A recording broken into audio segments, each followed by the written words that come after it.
jamendo.com.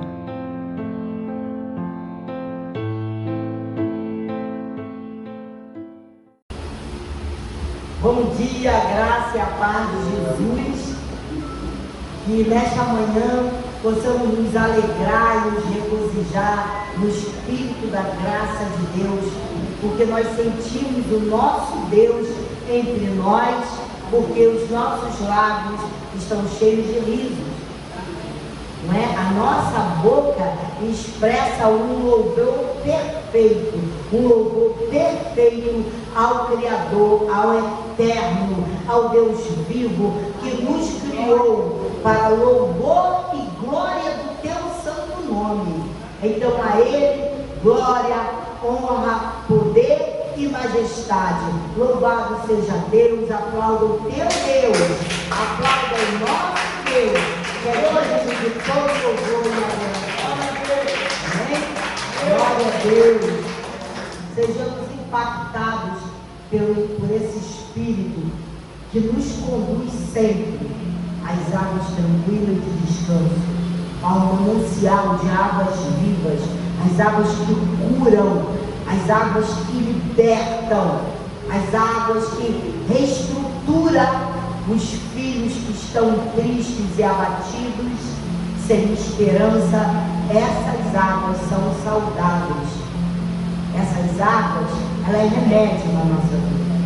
Amém? O tema do nosso culto hoje é as virgens prudentes e as nécias. Mateus 24, de 42 a 44, diz assim: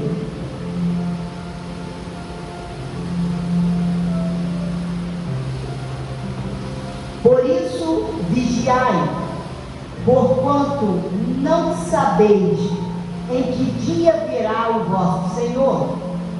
Contudo, entendei isto: se o proprietário de uma casa soubesse a que hora viria o ladrão, se colocaria em sentinela e não permitiria que a sua residência fosse violada.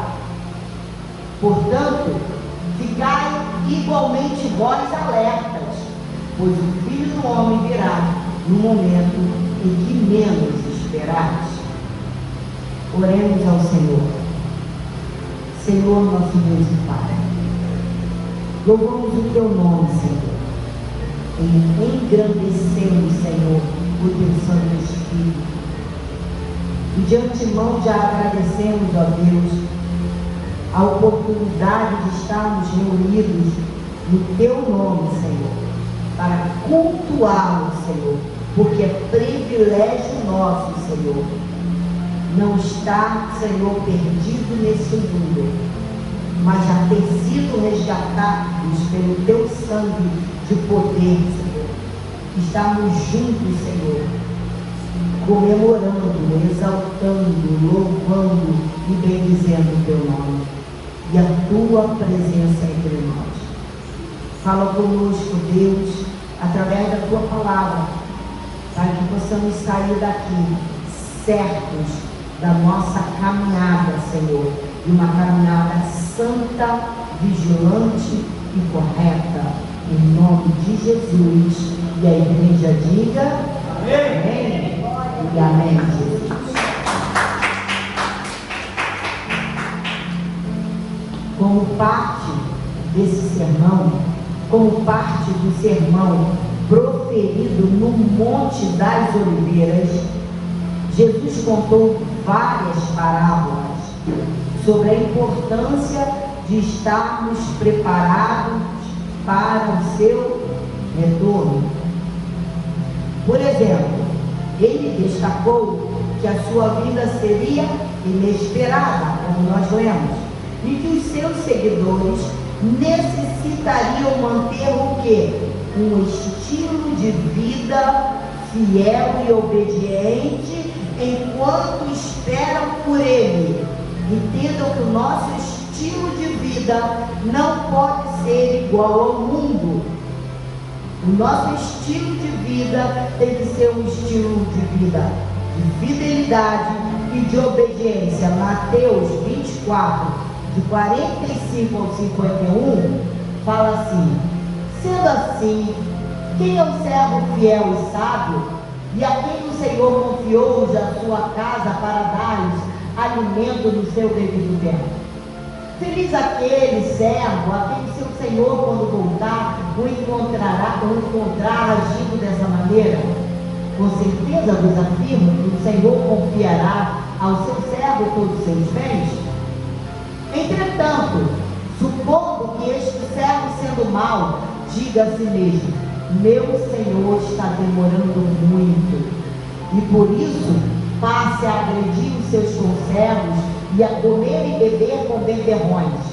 O Senhor daquele servo virá num dia inesperado e numa hora em que o servo desconhece, e o Senhor o punirá com toda a severidade e lhe dará um lugar ao lado dos hipócritas, onde haverá grande lamento e ranger de dentes.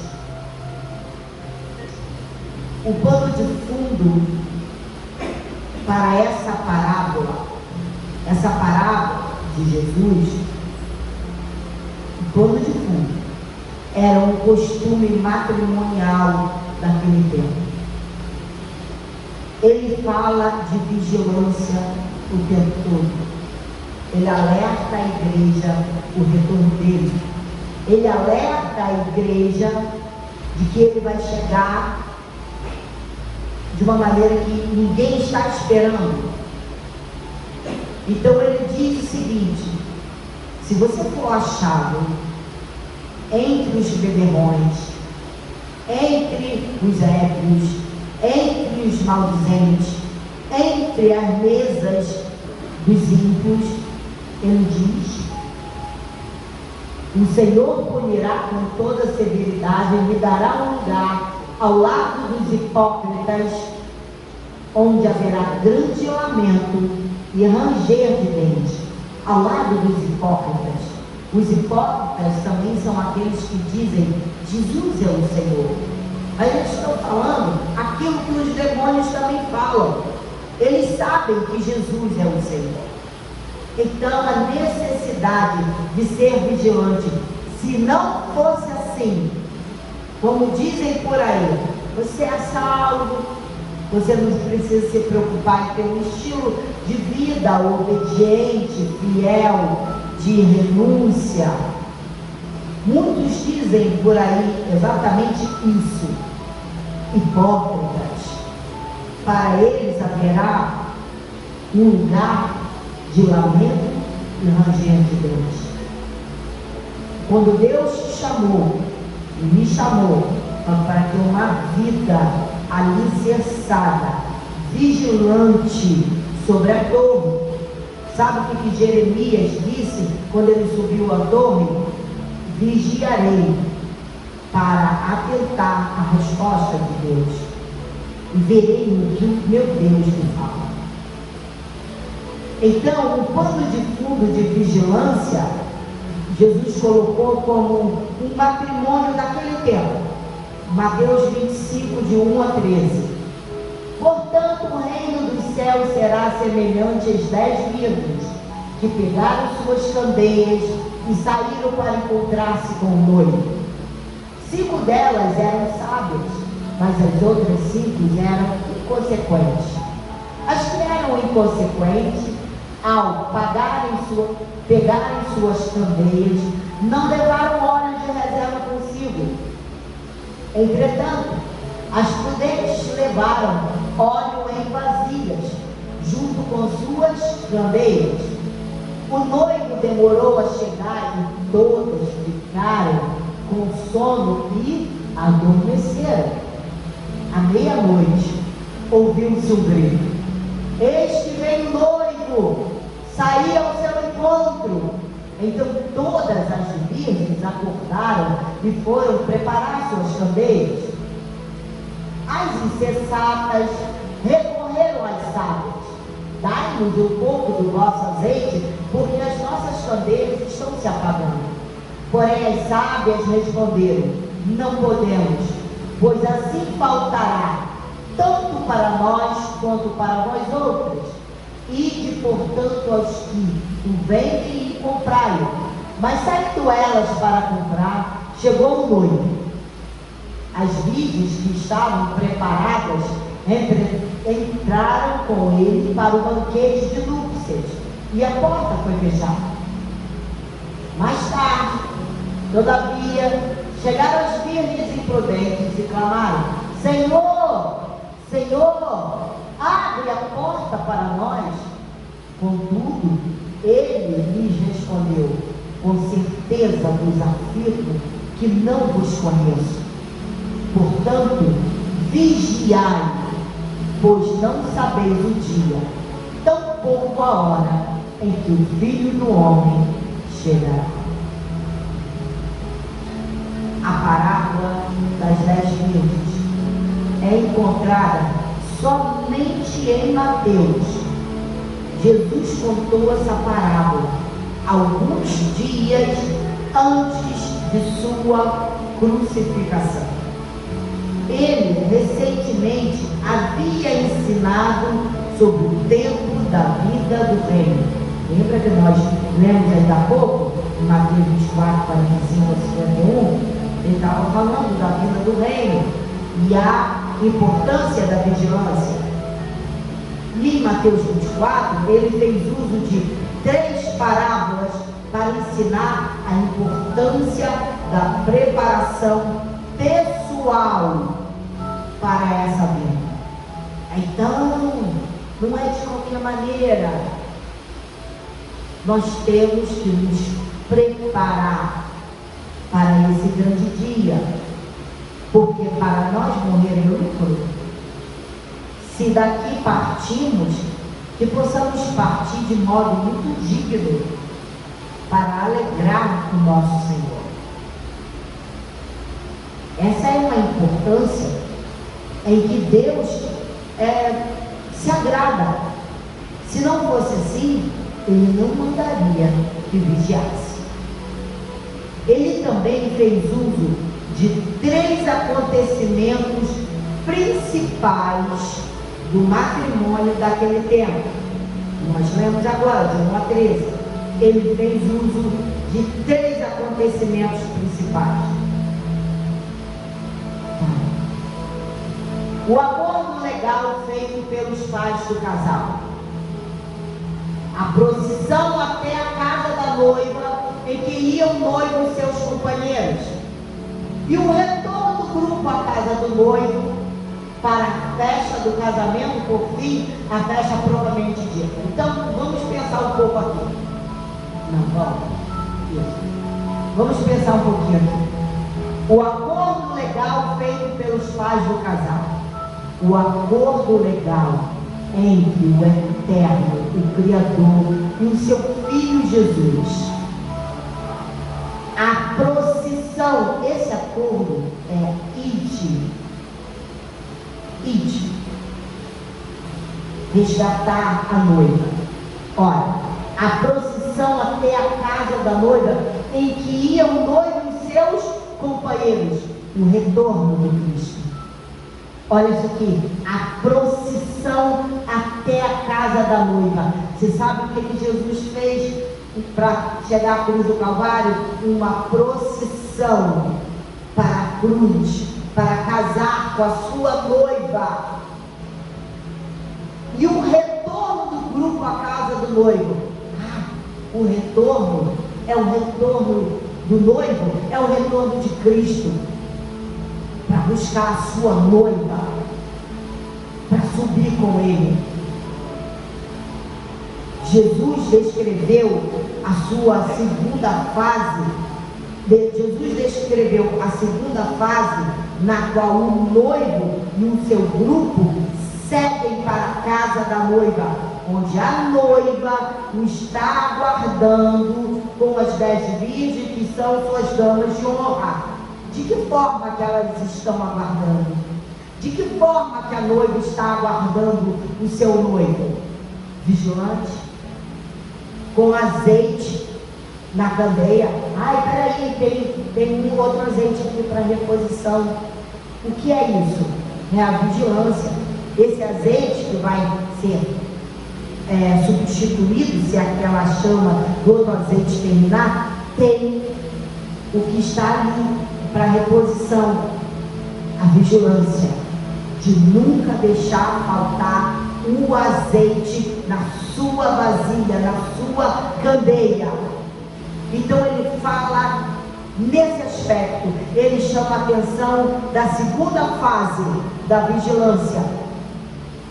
Não deixe acabar o seu azeite, considerando que o tempo da sua chegada era incerto, talvez depois do anoitecer.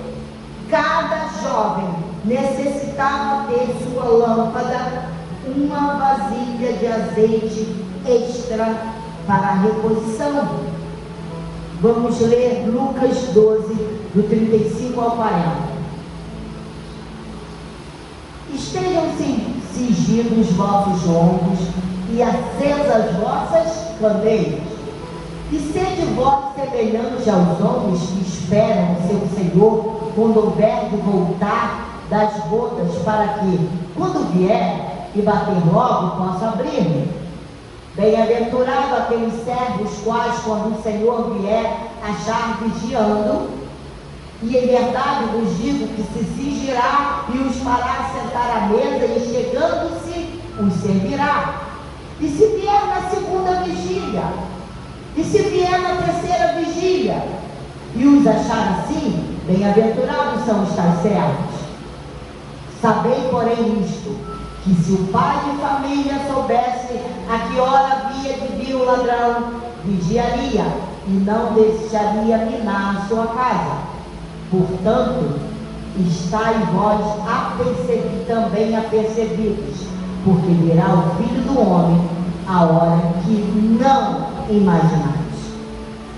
Jesus falou de sua volta e da importância de vigiar, guardar, aguardar e estar pronto para o seu retorno.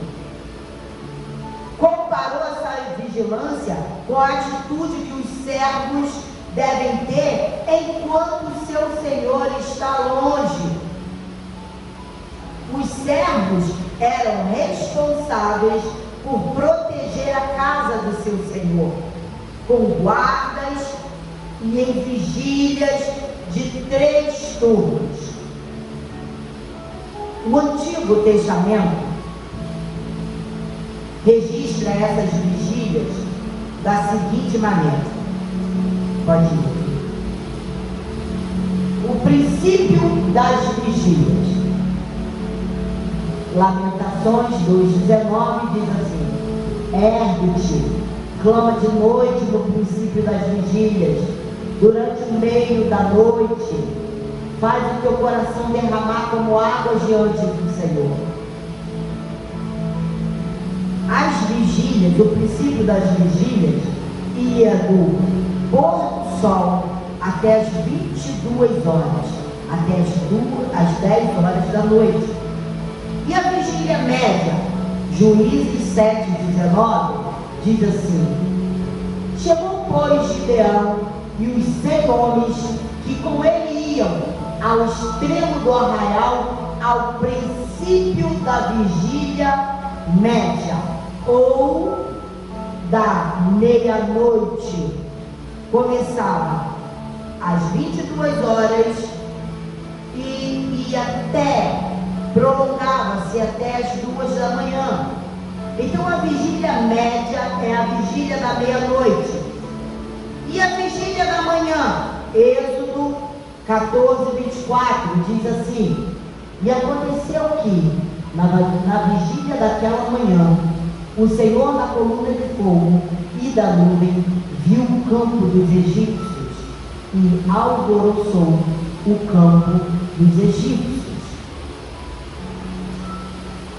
Essa vigília começava às 2 horas da manhã até o nascer do sol. Isso quer dizer total vigilância, quer na primeira vigília, quer na segunda vigília, quer na terceira vigília. Mas o que a senhora quer dizer com isso? Eu tenho que ficar dentro da igreja e vigília? Não, irmão. Eu quero dizer que você tem que estar em todo tempo em total vigilância, porque a hora que você não espera, algo pode acontecer. E a tua posição de vigilante, seja na vigília da manhã, seja da tarde, seja da noite, amados, essa vigília é válida para a tua vida, porque Deus diz, Jesus falou, sede o quê? Vigilantes. Lá no Antigo Pacto já havia isso. Como vivem os crentes hoje da igreja contemporânea? Preciso ser feliz. Você vai precisar ser feliz nesse plano. Mas quando você partir desse plano, porque aqui não é vida eterna, a vida eterna é lá em cima, é depois que sai desse corpo. E aí? Para onde você vai passar a sua vida eterna? Sede vigilantes. Em nome de Jesus, Deus manda a igreja ser vigilante. Por isso que nós estamos voltando aos princípios da graça de Deus, para que nós possamos recuperar tempos perdidos com libertinagem, que perdemos muito tempo com libertinagem, com falsos evangelhos, que não precisa fazer isso porque é lei, porque não fazer isso que aquilo é outro, é lei, é condenação, é morte. É lei, é condenação e é morte quando nós não praticamos a palavra e não somos obedientes e fiéis, vigilante a essa palavra. Amém. Glória a Deus, aleluia. Isso é lei, porque quem está debaixo da lei está debaixo de maldição. E o que é lei, pastora? Lei, quando você cumpre a lei, você está bem, porque a lei é boa, porque a lei diz não rouba. Então você não vai roubar. Mas se a lei está dizendo para você não roubar e você vai lá e rouba, então você está o quê? Debaixo da maldição da lei. O que acontece com quem rouba? É preso. É preso. Tem que cumprir a lei, porque roubou. Vai ficar lá preso, onde há choro e ranger de dente. E como nós vamos fazer? A palavra diz que eu tenho que amar meu irmão, porque quem não ama seu irmão é assassino. Então é a palavra que diz, então eu estou debaixo de uma lei de maldição, porque eu estou o quê? Odiando meu irmão, estou roubando. Isso está debaixo da maldição da lei. Agora, cumprir, ser obediente, está no plano de Deus, está liberto, está obediente. Como os servos não sabiam a que hora seu Senhor retornaria, eles deveriam ser fiéis e firmes nessa vigilância. Então sejamos nós também firmes e fiéis nessa vigilância. É isso que o Senhor está falando para a sua igreja. Ele se preocupa com a sua igreja. E voltando à parábola das virgens, considerando que o tempo da sua chegada era incerto, talvez depois do anoitecer, cada jovem necessitava ter uma lâmpada e uma vasilha de azeite extra para sua reposição. As 5 virgens prudentes estavam preparadas com azeite adicional, mas as nécias não estavam. Quando o noivo repentinamente chegou à meia-noite, a meia-noite, a vigília média, o Antigo Pacto, ele chegou à meia-noite, o desespero das virgens nécias veio a público. Veja bem, veio a público.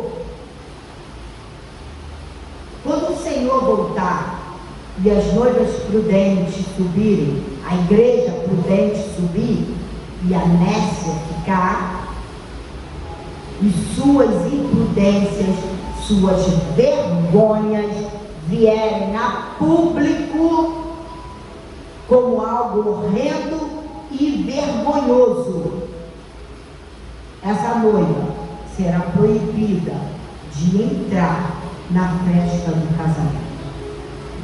Lucas 21, 34, 36. Tende cuidado de vós mesmos, para que jamais vos suceda, que o vosso coração fique sobrecarregado com as consequências da libertinagem, da embriaguez e das ansiedades desta vida eterna. E para que aquele dia não se precipite sobre vós, de surpresa, como uma armadilha, pois ele certamente virá sobre todos os que vivem na face de toda a terra. Então, vigiai, portanto, em todo tempo, orando para que possais escapar de todos estes eventos que estão para acontecer, estão mesmo, e apresentar-vos em pé diante do Filho do Homem. A mensagem de Jesus é muito clara.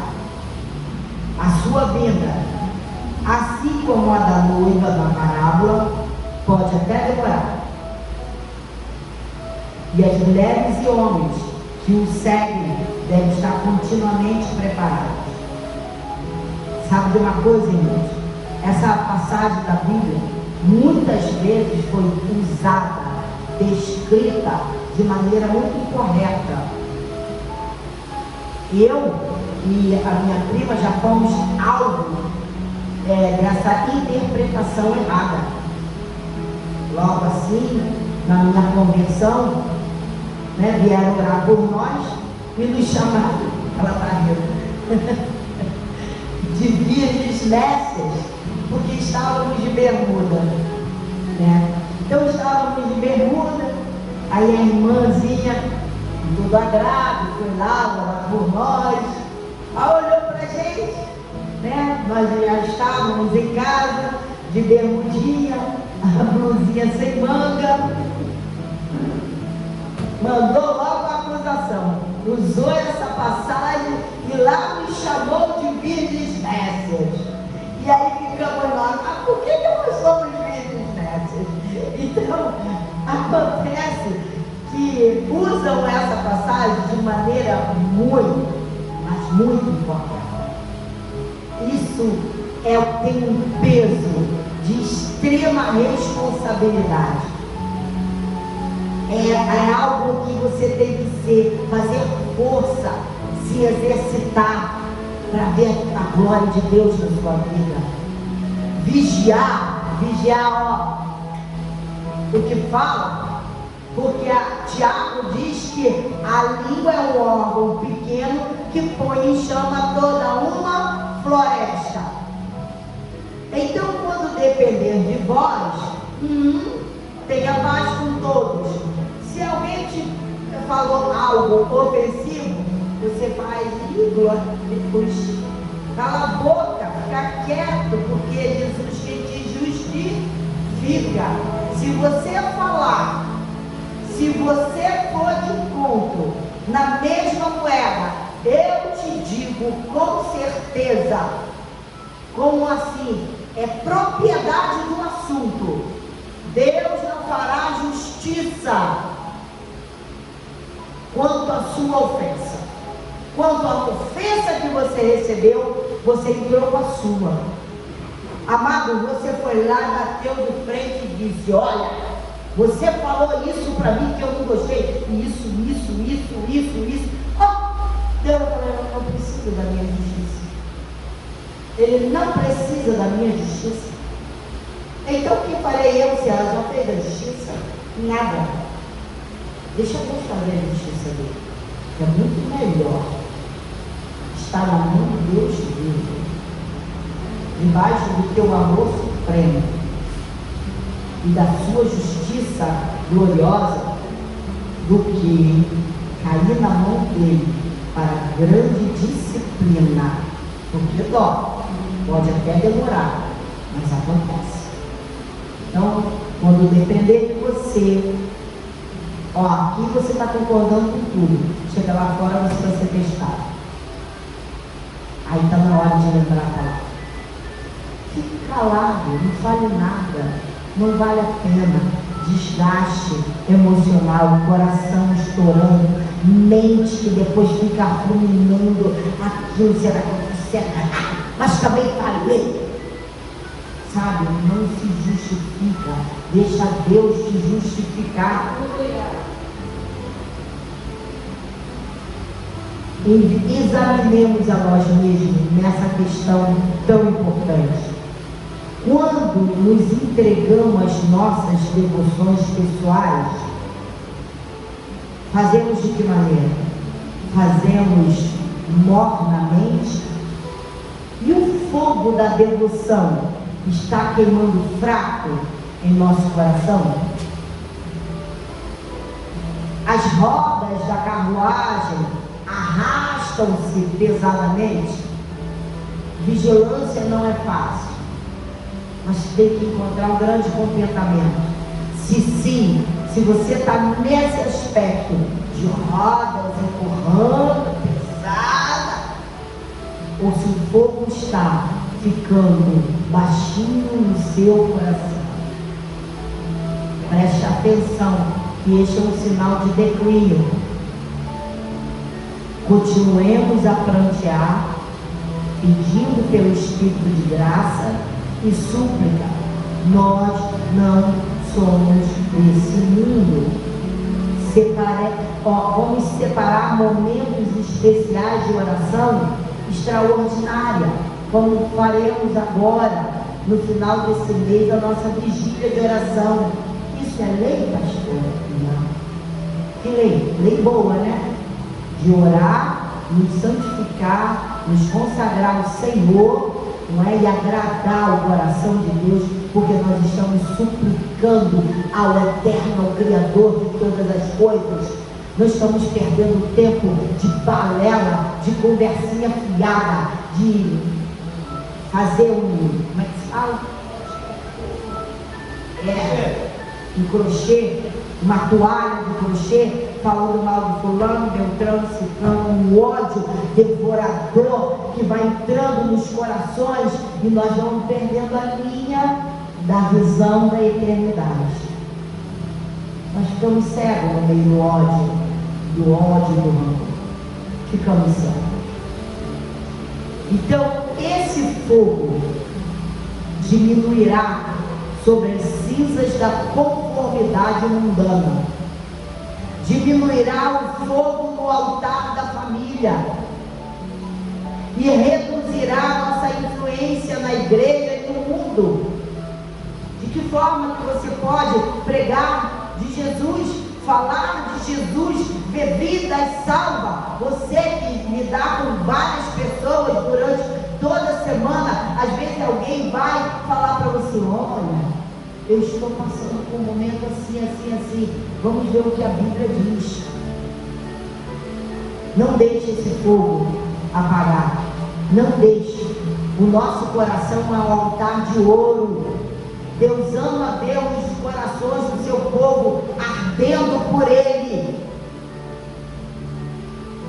Usemos as Escrituras como combustível para o fogo do nosso coração, que é como brasa viva.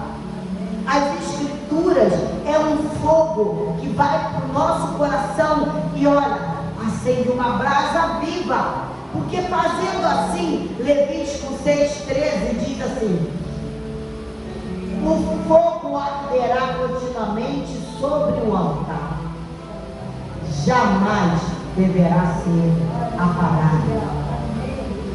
Resultado desse fogo que jamais se apaga, Jeremias 3,14: eu sou o vosso esposo, eu mesmo vos tomarei. Então ele diz: mantém vivo as chamas do teu coração, sede vigilante em todo o tempo, porque eu sou o vosso esposo e vos tomarei. Isso é sério.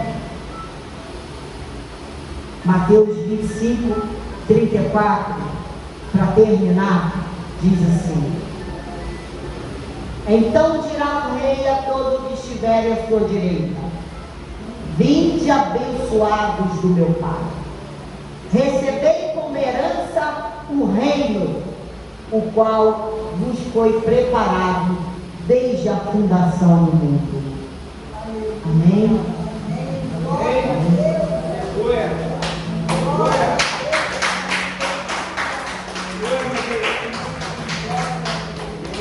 Eu vou terminar com uma frase, com algo que eu falei semana passada, mas que para mim tem sido de grande valia. Lembre-se sempre, Deus nos enviou para cortejá-lo como esposas, vivendo através do seu Filho Jesus. Foi para isso que Deus te resgatou, para isso que Deus te resgatou, para cortejá-lo como esposa, sempre tendo azeite extra na vasilha. Vamos sempre estar vigilantes. Amém? Curva a tua cabeça. Senhor, te agradecemos, ó Deus, por esse momento de estudo da tua palavra, exaltando o teu nome, glorificando o teu nome, a tua majestade. A sua palavra foi lida, a sua palavra foi estudada, e que os nossos corações, Senhor, estejam blindados com essa palavra, e a chama, Senhor, a chama dos nossos corações, o fogo que é uma brasa viva, não se apague jamais, Senhor, porque certamente estamos lhe aguardando, porque o Senhor é o nosso noivo e certamente nos tomará para si, Pai, em nome de Jesus. Obrigado a Deus, guarda a nossa vida, a nossa entrada, agora a nossa saída, nosso retorno para o nosso lar. Abençoe o nosso domingo, nossa semana, seja agraciada da tua presença e do teu poder, e haja paz sobre paz nos lares, em nome de Jesus. Estenda a tua mão, o Senhor te abençoe e te guarde, o Senhor faça resplandecer o seu rosto sobre ti e tenha misericórdia de ti. O Senhor sobre ti levante o seu rosto e te dê a paz. A graça do Senhor Jesus Cristo, o amor de Deus, as consolações do Espírito Santo sejam com todos nós. E a igreja prudente, a noiva prudente, diga amém, amém e amém. Graças a Deus. Glória a Deus. Louvado seja o teu nome.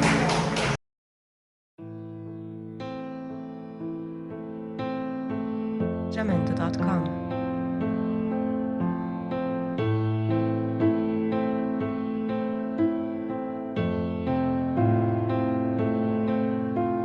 Santo è il Signore